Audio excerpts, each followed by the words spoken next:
Okay guys, so welcome back. आज के video में हम लोग डिस्कस करेंगे examination of respiratory system. Previous video में we have discussed about examination of abdomen.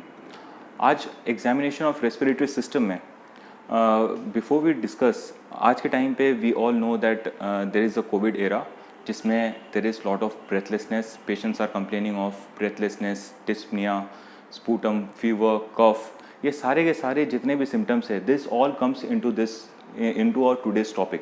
Okay, so before we proceed our examination, first we will take the consent. तो consent के लिए I'll start. हेलो, मेरा नाम doctor Waqas है। आपका नाम क्या है? लिंगप्पा। लिंगप्पा, ठीक है। तो आज हम लोग आप पे एग्जामिनेशन करने जा रहे हैं, तो आपकी छाती की जांच हम करेंगे। तो ये जांच हम कर सकते हैं? ठीक है। तो इसके लिए आपको अपनी शर्ट उतारनी होगी, ठीक है। तो आप अपनी शर्ट उतार दीजिए। So now will proceed with examination of inspection, ठीक है। So first we will start with inspection. अब इंस्पेक्शन में हमें क्या क्या चीज़ें देखनी होती है? Number one is first inspection में जो पहला पॉइंट रहेगा that is of size and shape. Size and shape में क्या है कि we have to look at the shape, the size and the shape of the chest. For example कि ये देखना हमें कि ये बायलैट्रिकल सिमेट्रिकल है कि नहीं है। तो चेस्ट को हम लोग दोनों साइड के उसके सिमेट्री से देख के we will match whether this is bilaterally symmetrical or not, और ये एलिप्टिकल इन शेप है कि नहीं है, ठीक है। तो ये दोनों चीज़ हम लोग को देखना होता है। तो हम ये चीज़ देख के first thing what we can say is that his chest is bilaterally symmetrical. Okay, तो इसमें अप्लाइड कॉन्सेप्ट में व्हाट इट कम्स कि एब्डोमिनल शेप चेस्ट भी होते हैं, like pigeon chest. Okay, pigeon shape chest, this is seen in rickets. And the second thing is the barrel shaped chest. This barrel shaped chest is seen in emphysema and COPD. Okay, तो inspection का पहला point we have covered the size and shape.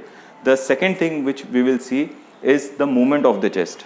Okay, तो movement of the chest हम देख रहे हैं, ये सांस ले रहे हैं तो ये movement chest का कैसे हो रहा है, whether like इसमें how these movements are taking place. तो movement of the chest में we have 4 sub points. First point is I have to check the respiratory rate.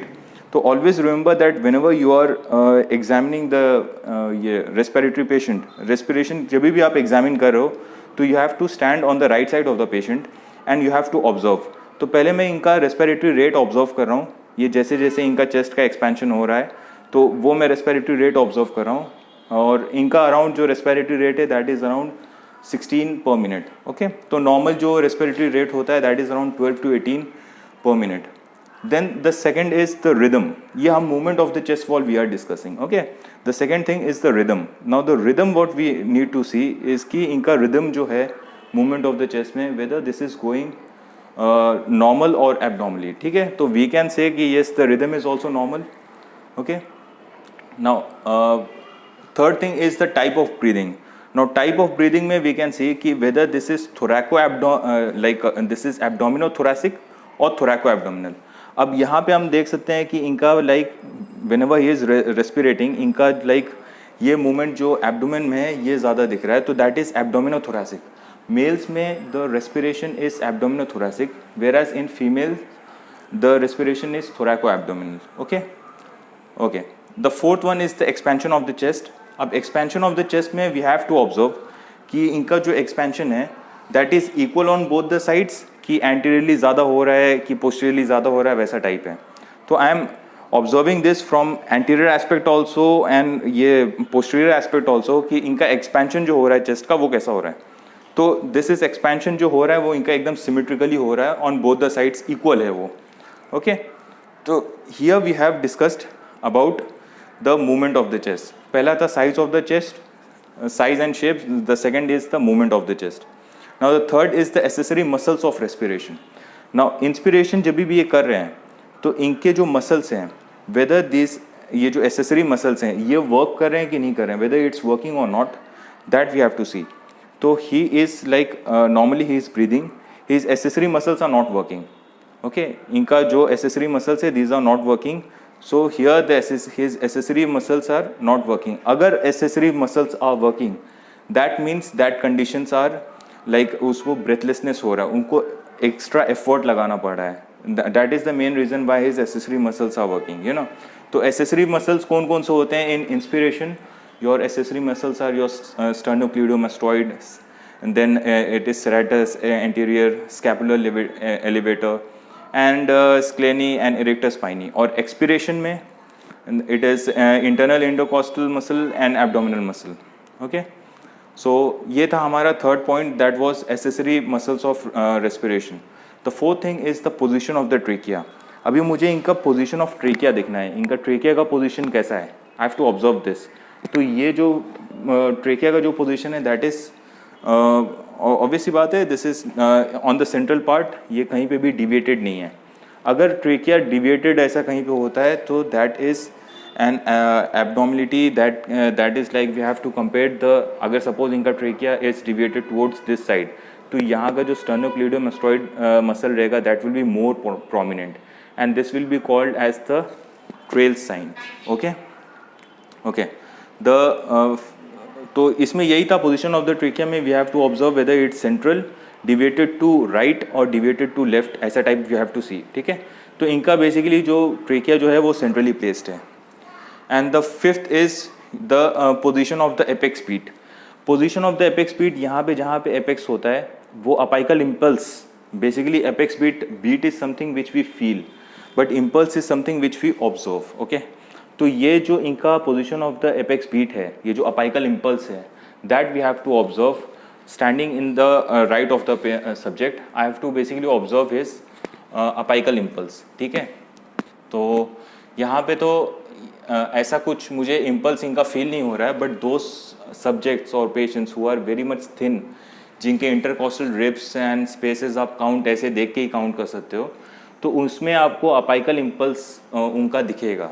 You can see that apical impulse. ठीक है, and वो apical impulse in fact अगर कोई hypertrophy हो रहा है वेंट्रिकल का और ये सब, so that can also be displace downwards and outwards.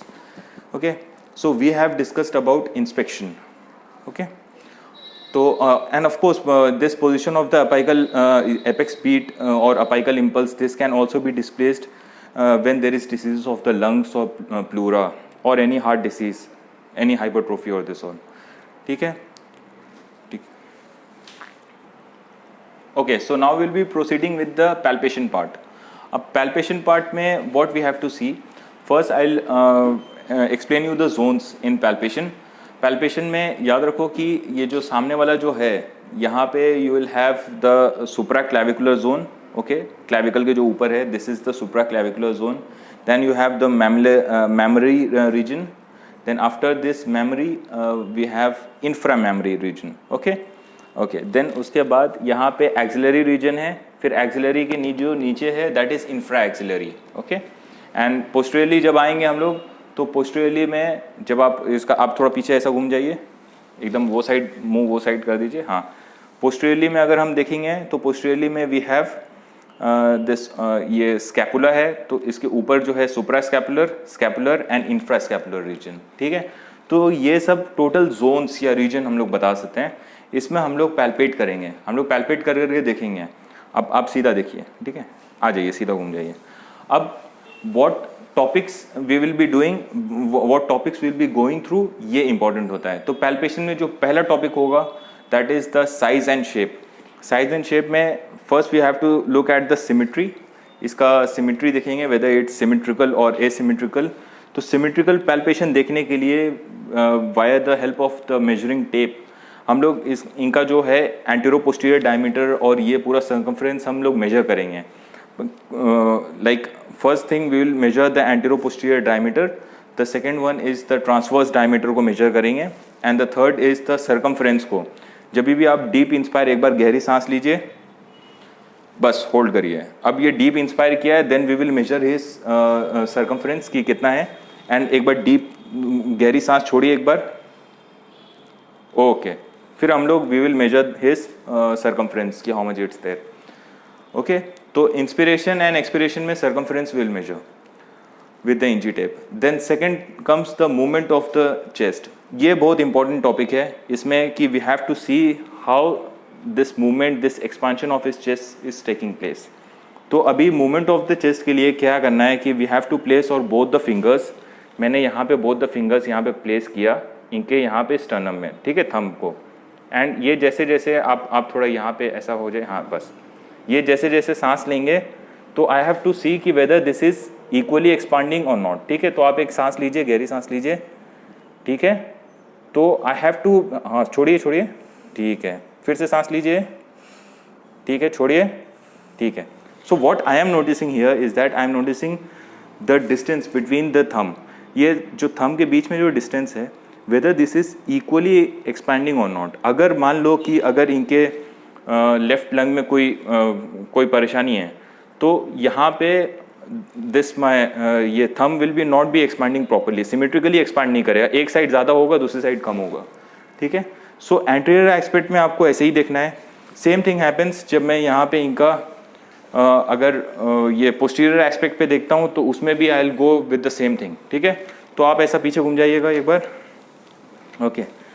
Posterior aspect में भी थिंग विल बी सेम। अभी आप सांस लीजिए, ठीक है, छोड़िए, ओके, सांस लीजिए, ओके, छोड़िए सांस को, ओके, ठीक है। तो हाउ ही इज एक्सपांडिंग वो चीज़ मेरे को इसमें पता चल रही है, ठीक है। जब इंस्पायर हो रहे हैं तो इट्स सिमेट्रिकली, मतलब बायोलेटिकली सिमेट्रिकल है, वो अच्छे से एक्सपांड हो रहा है। फिर एक्सपिरेशन में भी I can see the distance between the thumb, okay. आप सीधा देखिए अभी आप, okay. And same thing happens, हमने एंटीरियर देखा, पोस्टीरियर देखा, अपाइकल का I have to place my both the hands here, okay. अच्छा, अभी आप सांस लीजिए और छोड़िए, ठीक है, सांस लीजिए, छोड़िए, ओके, ठीक है। So I am what I am noticing here is the movement of the hand. तो ये दोनों साइड इक्वली है, इक्वल है, सिमेट्रिकल है, इक्वल है both the sides, okay. So we have discuss the second point, that was the movement of the chest. अब हम लोग थर्ड थिंग जो डिस्कस करेंगे वो है position of trachea. Position of trachea में क्या देखना है हम लोग को कि I have to place my index finger और ये रिंग फिंगर। तो एक इंडेक्स फिंगर जो यहाँ पे प्लेस करना है, ये क्लैविकल के स्टर्नल एंड पे एक यहाँ पे प्लेस किया। दूसरा जो रिंग फिंगर को प्लेस करना है, ये इनके लेफ्ट वाले क्लैविकल के स्टर्नल एंड पे प्लेस किया, ठीक है। तो दो जगह मैंने प्लेस किया। नाउ द थर्ड इज, ये जो मेरा मिडल फिंगर है, this I will B placing here on the trachea. तो एक बार जब मैं यहाँ ट्रेकिया पे प्लेस किया हूँ, आई एम नोटिसिंग हियर कि ये मिड लाइन में है कि नहीं है। सपोज अगर ये मिड लाइन में नहीं रहेगा, यहाँ राइटेड शिफ्ट होगा, या कोई भी लंग का एब्नॉर्मलिटी अगर रहता है ना तो राइट में शिफ्ट हो जाता है, या लेफ्ट में ऐसा कोई शिफ्ट हो गया, so this can be problematic, ठीक है। तो पोजीशन ऑफ द ट्रेकिया हम लोग ट्रेस करने के लिए वी आर नोटिसिंग हियर कि ये मिड लाइन में है, जो इनका पोजीशन ऑफ द ट्रेकिया है, this is on the mid line, ठीक है। और कोई भी डिस्प्लेसमेंट होता है तो that is an abnormal condition, उसमें डिस्प्लेसमेंट होता है, ठीक है, ओके। तो we have discussed the position of trachea. Now fourth point is the position of the apex beat. Okay. अब इसमें बहुत सारे बच्चे कंफ्यूज होते हैं कि पोजीशन ऑफ एपेक्स बीट को कैसे देखा जाए। बहुत लोग डायरेक्ट ऐसे हाथ लगा देते हैं, बहुत लोग डायरेक्ट जाके ऐसे ऐसे करके ऐसे कर देते हैं, ये सब गलत तरीका है। How we have to go through this position of apex beat? First what we will do, first we will try to trace कि कैसे जाता है। लाइक ये इनका ये मैन्यूब्रा टर्ना है, ठीक है।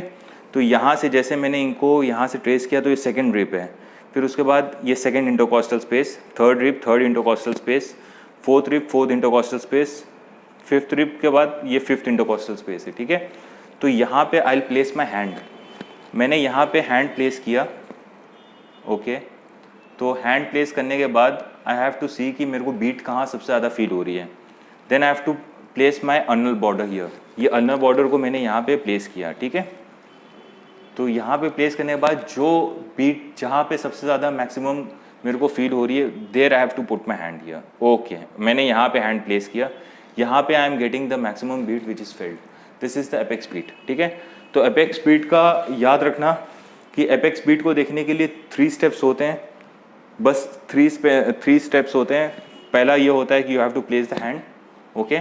फिर उसके बाद ulnar border of the hand, and then जहाँ पे सबसे ज़्यादा मैक्सिमली आपको बीट फील हो रही है वहाँ पे you have to place that pointed finger, ठीक है। वो फिंगर को आपको वहाँ पे पॉइंट कर देना है, this is your apex beat, okay.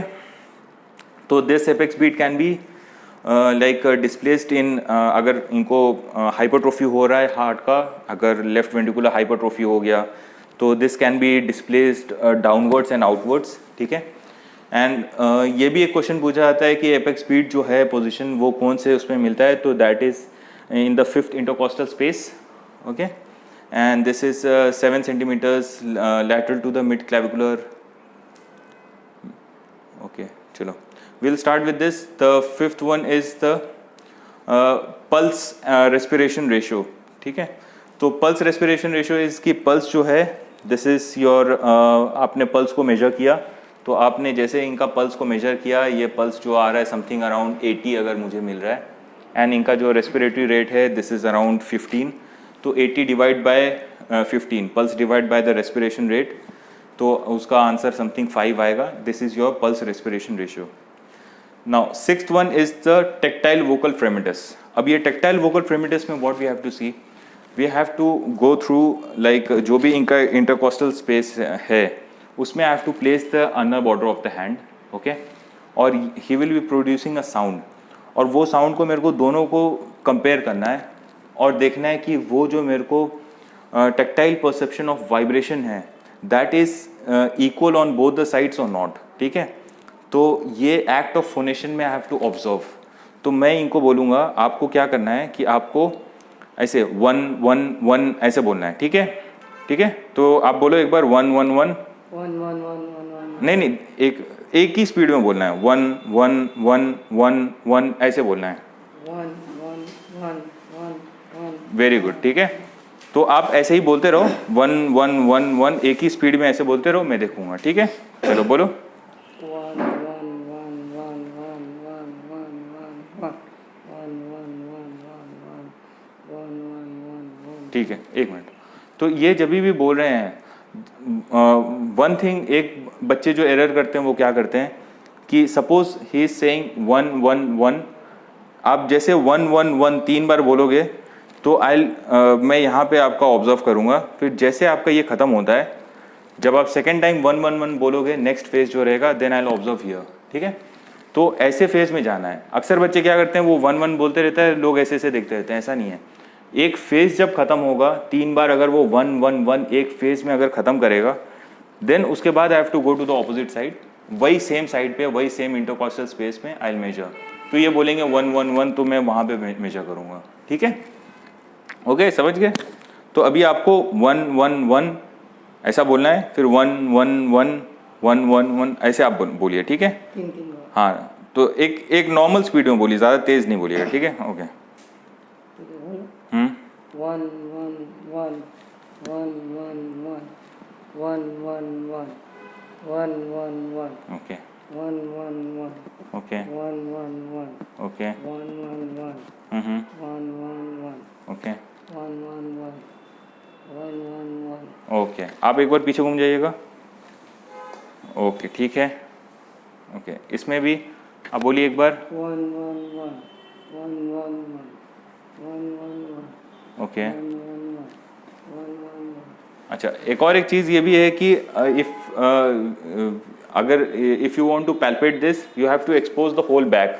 तो होल बैक को एक्सपोज करने के लिए व्हाट वी डू कि आप अपना दोनों हाथ जो है वो आप ऐसे रखिए, ऐसे नहीं, ये हाथ को इस पे, हाँ, ठीक है। तो once he is doing like this his whole back is exposed. अब इनके जो रिब्स हैं वो और अच्छे से लाइक खुल के आएंगे।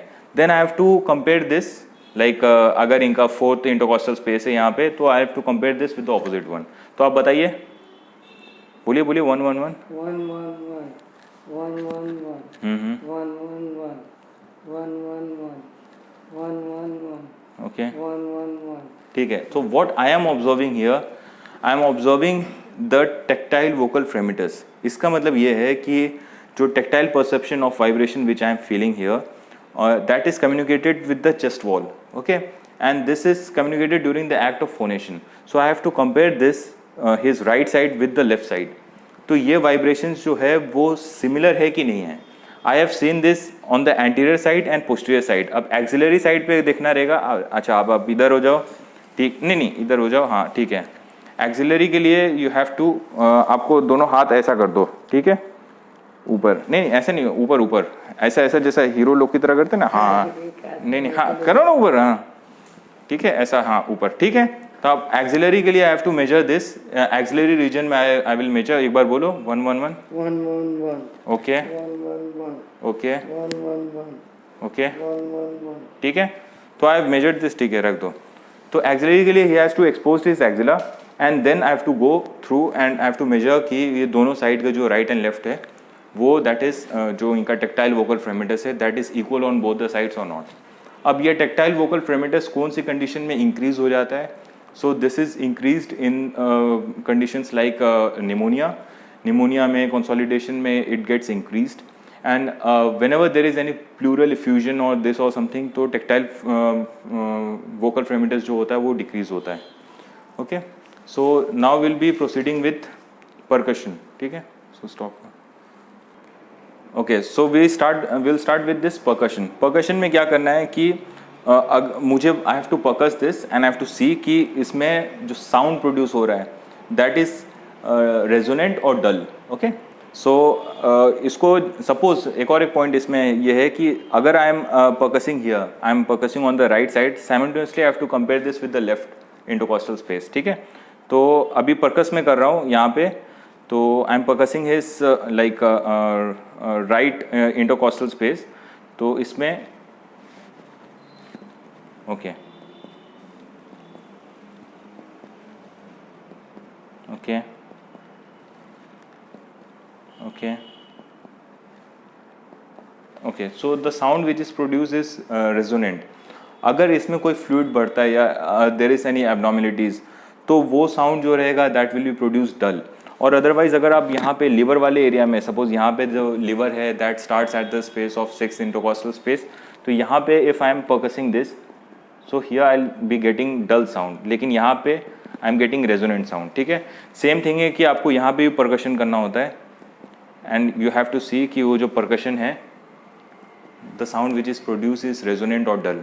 तो आपको एंटीरियर एस्पेक्ट में आपने परकस किया, then is the posterior aspect and then you have the axillary aspect. तो पोस्टीरियर एस्पेक्ट में आप टू परकस, तो आप एक बार पीछे घूम जाइएगा।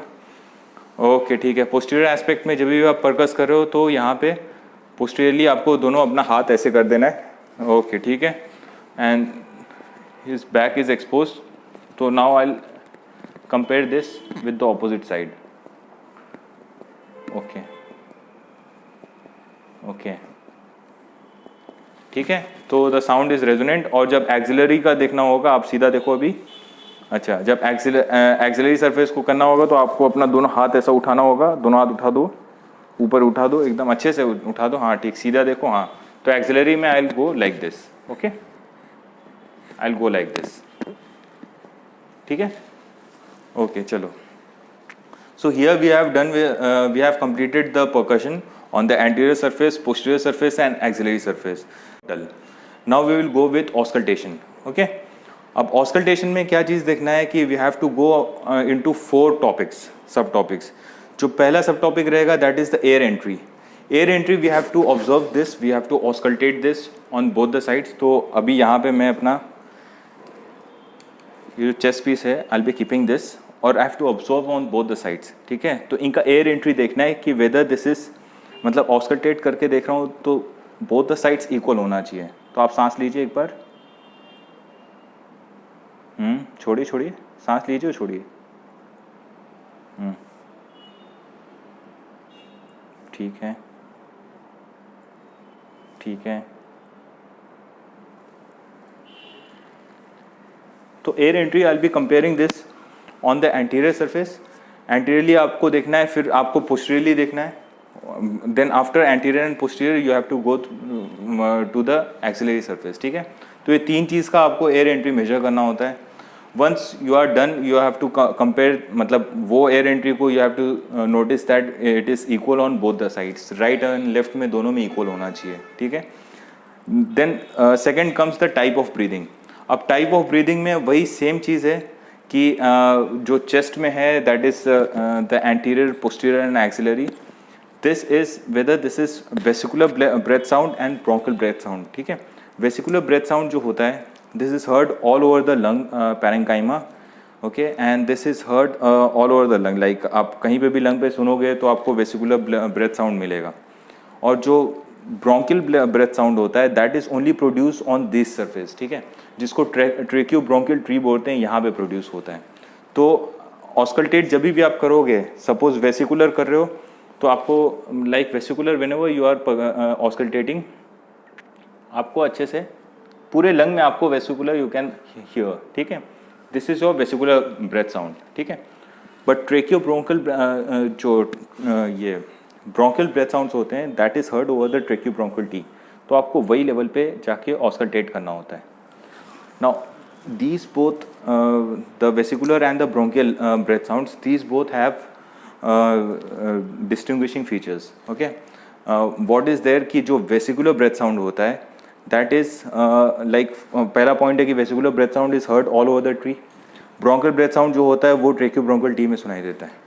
दूसरा थिंग्स है कि vesicular breath sounds जो होते हैं that is like a rustling of the leaves, okay, और जो ये bronchial breath sounds होते हैं these have some other, इसको तो नहीं दिया। The third thing is कि जो ये inspiration and expiration होता है, in the inspiratory phase is more than the expiratory phase in the vesicular breath sound, whereas in the bronchial breath sounds the expiratory phase and inspiratory phase both are equal, okay. Fourth point पे आते हैं। Fourth point is like कि there is no pause between the inspiratory and expiratory phase in the ये vesicular breath sounds, and if we compare the bronchial breath sounds there is a pause between the expiratory phase and the inspiratory phase, okay. Now the expiratory phase is louder than the inspiratory phase, ये आपको bronchial breath sounds में मिलेगा, whereas in the vesicular space what we see here is that it is the intensity of inspiratory sound is more as compared to the expiratory sound, okay. So we have discussed this on the chest। अब ये chest में ये सब points हम लोग को distinguish करना था between the vesicular breath sounds and the bronchial breath sounds। We have seen on the anterior aspect, फिर posterior aspect में भी we have to go with the same side, and फिर बाद में axillary में भी, axillary region में भी we have to go like this। तो ये चीज़ हो गया। इसका एक और एक सब टाइप है टाइप ऑफ ब्रीदिंग में, जो सेकंड चीज़ हम लोग को ऑस्कल्टेट करना है that is on the trachea and the interscapular region, ठीक है।